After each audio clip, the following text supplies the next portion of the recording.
Today, we're delving into the tragic case of the Candy family massacre. Imagine the absolute terror a 10-year-old boy must have felt waking up to find his entire family dead. His father, mother, and 3 older brothers were all gone, leaving him as the sole survivor. This heartbreaking and frightening story might make you question the safety of those you love most. The Candy family lived in a quiet neighborhood in Yukon, Oklahoma. Jonathan Candy, the father, worked part-time at the Paycom Center, a large arena used for concerts and sports events. He was known for his jokes and cheerful personality. His wife, Lindsay, was a loving mother who always had a smile on her face. They had 4 sons, Dylan, Ethan, Lucas, and the youngest, whose name has been withheld for privacy. To their friends and neighbors, the Candys seemed like the perfect family. They were active in their community, and their home was often filled with laughter. Jonathan and Lindsay appeared happily married, and their children seemed well-adjusted and happy. They even appeared on a local TV show, talking about their favorite bakery, showcasing their love for simple pleasures like breakfast burritos and carrot cake. But behind the closed doors of the Candy home, a dark and tragic story was unfolding. On the night of April 21st, 2024, something went terribly wrong. The next morning, the youngest son woke up, expecting a regular day. Instead, he found his entire family dead, lying in pools of blood. He had slept through the night with a box fan blowing in his room, drowning out any noise from the horrific events. At 9:30 a.m., the terrified 10-year-old called 911 and told the dispatcher that his entire family was dead. Police arrived quickly at the Candy home on Southwest 29th Street and Check Hall Road. What they found was nothing short of a nightmare. Jonathan had shot and killed his wife, Lindsay, and their 3 sons, 18-year-old Dylan, 14-year-old Ethan, and 12-year-old Lucas. After committing these terrible acts, Jonathan turned the gun on himself. The police concluded that it was a case of murder-suicide, but the question on everyone's mind was, why did this happen? Why did Jonathan, a man who was supposed to protect and care for his family, commit such a horrific act? And why did he spare his youngest son? Friends and neighbors were in shock. Jonathan was described as a loving father who always seemed happy. There were no signs of domestic violence or abuse. Lindsay was known for her laughter and cheerful nature. Their children were well-liked and active in their community. Dylan had just graduated from high school and was passionate about music, playing in his school's marching band. Ethan was an athletic young boy who loved baseball. Lucas was a bright, joyful child who loved to play outdoors. As investigators tried to piece together what happened, they looked into various possibilities. Was Jonathan facing financial problems? Did he have a hidden mental health issue? There were no clear answers, and the motive behind the murders remained a mystery. The darkest part of this story isn't just that the Candy family was murdered, but that the perpetrator was Jonathan Candy himself. Jonathan, the man who was supposed to love and protect his family, ended their lives and then took his own. This twist in the narrative makes the tragedy even more harrowing and difficult to understand. Jonathan was known by friends and neighbors as a loving father and husband. He was the type of person who would help you fix your car or lend you a tool. He was involved in community events, and his cheerful demeanor made him a well-liked figure in the neighborhood. To everyone around him, Jonathan seemed like the last person who could commit such a horrific act. Neighbors remember seeing Jonathan play with his kids in the yard, smiling and laughing, seemingly the perfect picture of a devoted father. His wife, Lindsay, was seen as his perfect match. She was equally friendly and loving, always ready to lend a helping hand or offer a kind word. Together they seemed like an ideal couple, raising their children in a happy, stable environment. This makes the crime even more incomprehensible. How could someone who appeared so devoted to his family commit such a brutal act? It's a question that has left the community grappling for answers. Friends and neighbors are struggling to reconcile the Jonathan they knew with the one who could commit such violence. Psychologists and investigators point out that this kind of tragedy often has deep, hidden roots. Jonathan may have been dealing with severe, untreated mental health issues. There might have been stressors or triggers that pushed him over the edge, but these remain unknown. The public sees only the aftermath, not the silent internal battles that led to it. The police quickly concluded that this was a murder-suicide. but the motive remains unclear. Why did Jonathan spare his youngest son? What drove him to such a horrific act? Investigators are looking into possible financial troubles or mental health issues that Jonathan might have been hiding. As soon as the tragic news broke, law enforcement launched a thorough investigation into the Candy family's massacre. Crime scene investigators meticulously combed through the house, looking for clues that could explain the unthinkable actions of Jonathan Candy. While the evidence pointed clearly to a murder-suicide, the underlying reasons for such an act remained shrouded in mystery. Detectives began by interviewing friends, family, and neighbors. They hoped to piece together a picture of Jonathan's mental state in the days leading up to the tragedy. Many described him as a devoted father and a loving husband, making his actions all the more baffling. However, some hinted at recent changes in his behavior, noting moments of uncharacteristic withdrawal and signs of stress.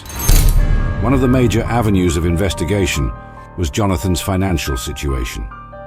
Records revealed that the family had been facing mounting debts, which could have contributed to a sense of hopelessness and despair. Investigators considered whether the pressure of financial instability might have pushed Jonathan to a breaking point. Mental health was another critical factor under scrutiny. Although there were no formal diagnoses on record, the possibility that Jonathan was struggling with undiagnosed or untreated mental health issues loomed large. Experts suggested that severe depression or another mental illness could have distorted his thinking, leading him to see this violent act as the only escape from his perceived problems. The decision to spare his youngest son added another layer of complexity to the case. Psychologists involved in the investigation proposed several theories. One possibility was that Jonathan believed his youngest child still had a chance for a better life, or perhaps he felt a stronger emotional bond with him. This aspect of the case remains one of the most perplexing, leaving both investigators and the community searching for answers. As the investigation continued, police also looked into Jonathan's recent activities and interactions. They examined his digital footprint, including emails, social media posts, and search history for any signs of distress or plans for the crime. Despite these efforts, no clear motive emerged, leaving many questions unanswered. In the end, the investigation painted a picture of a man who outwardly seemed to have everything under control, but was likely battling severe inner turmoil. The Candy family's story serves as a grim reminder of the hidden struggles people may face and the tragic consequences when those struggles remain unaddressed. The youngest Candy child now faces a future without his immediate family. He has been placed in the care of extended family members, and the community is rallying to support him. Social workers and counselors are involved to provide the necessary emotional and psychological support. A GoFundMe campaign has been set up to assist with his future needs. The aftermath of the Candy family tragedy left the youngest son in an unimaginable position. At just 10 years old, he must now navigate a future without his parents and brothers. This young boy, whose name is withheld for privacy, was thrust into a reality that no child should ever have to face. Understanding the immense emotional burden he would carry, extended family members stepped in immediately to provide a safe and loving home. Recognizing the depth of his trauma, social workers and counselors were brought in to offer specialized care. These professionals are working closely with the family to ensure that he receives ongoing emotional and psychological support. They are helping him process his grief, understand his new reality, and begin the long journey toward healing. The community has shown incredible solidarity in these trying times. People from all walks of life have come together, offering their support in various ways. A GoFundMe campaign was quickly established to help with the boy's future needs. The response was overwhelming, with donations pouring in from friends, neighbors, and even strangers who were moved by the tragic story. This fund aims to cover his educational expenses, therapy costs, and any other needs he might have as he grows up. Local organizations and schools have also joined in the effort, creating support networks and providing resources to help him cope. The community's outpouring of love and support serves as a beacon of hope, showing that even in the darkest times, people can come together to lift each other up. The Candy family's friends and neighbors are struggling to process this tragedy. They remember Jonathan as a kind and helpful neighbor. Ethan's coach and friends are setting up a memorial bench to honor his memory. The community is deeply affected, and many are finding it hard to believe that such a tragedy could happen to such a seemingly happy family. In the quiet neighborhood where the Candy family lived, the news of their tragic deaths has left a deep scar. The shockwaves of the event have been felt far and wide, leaving friends, neighbors, and even casual acquaintances struggling to comprehend how such a horrific incident could happen. The Candys were seen as the epitome of a happy, loving family, which makes this tragedy even harder to understand. Jonathan Candy, the father, was known to his neighbors as a kind and helpful man. He was the type of person who would lend a hand without hesitation. Neighbors recall how he often helped with yard work or other small tasks around their homes. Brian Graham, a neighbor, mentioned how Jonathan was always ready to mow lawns or help with any household chores. He was dependable, friendly, and always seemed to have a smile on his face. This image of a helpful, caring neighbor stands in stark contrast to the horrifying actions that led to the family's demise, leaving many in disbelief. Lindsay Candy, the mother, was remembered by friends and neighbors as a cheerful and loving person. She was involved in the community and was known for her vibrant personality. She had a way of making everyone around her feel happy and welcome. Her laughter was contagious, and her positive energy was felt by all who knew her. Friends from her choir days fondly recall her joyful spirit and how she brought light to every room she entered. This vibrant life being cut short has left a void that is felt deeply by those who knew her. Their children were also well loved and active in the community. Dylan, the eldest, was passionate about music and was heavily involved in his school's marching band. He had just graduated from Mustang High School and was attending Oklahoma Baptist University, where he played in the Bison Brigade marching band. His band director, Brian Stackhouse, spoke of Dylan's big heart and how he always had a smile, even on rough days. The band is now setting up a memorial display with his drum and uniform to honor his memory. Ethan, the second son, was a talented athlete who played baseball with great enthusiasm. His coach, TJ Armstrong, remembered him as a very energetic and committed player who was always cheerful. Ethan's friends and teammates have been deeply affected by his loss. To honor his memory, they are setting up a memorial bench at the Mustang Youth Sports Complex.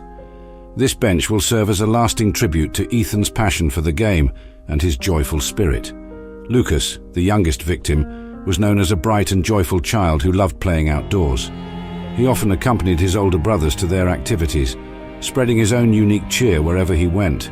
The loss of such a young, vibrant life has left many in the community heartbroken. The community's response to this tragedy has been overwhelming. People have come together to support the youngest surviving Candy child, who now faces a future without his immediate family. Extended family members have taken him in, and the community is rallying around him, ensuring he receives the emotional and psychological support he needs. The tragedy of the Candy family has not only shocked the community, but also prompted important conversations about mental health. Authorities are using this case to highlight the critical importance of seeking help for mental health issues. It is a stark reminder that even those who appear happy and stable on the outside may be struggling internally with serious problems. In the aftermath of this horrific event, mental health professionals and community leaders are urging everyone to be more aware and compassionate. They emphasize that mental health is just as important as physical health, and that it's okay to seek help when needed. This tragedy shows how vital it is to pay attention to the well-being of those around us. The Candys were a family that seemed to have it all together. Jonathan was seen as a kind and helpful neighbor. Lindsay was remembered as cheerful and loving, and their children were active and well-liked. Yet beneath this seemingly perfect exterior, there were hidden struggles. The Candy family's story is a powerful reminder that appearances can be deceiving. As we wrap up this tragic story of the Candy family, we are left with more questions than answers. How could a loving father and husband be driven to such a dark place? What signs did we miss? And what could have been done to prevent this unimaginable tragedy? We want to hear from you. Share your thoughts in the comments below. Do you think this tragedy could have been prevented? What can we do as a community to support those who might be silently struggling? Let's start a conversation and ensure that no one else falls through the cracks.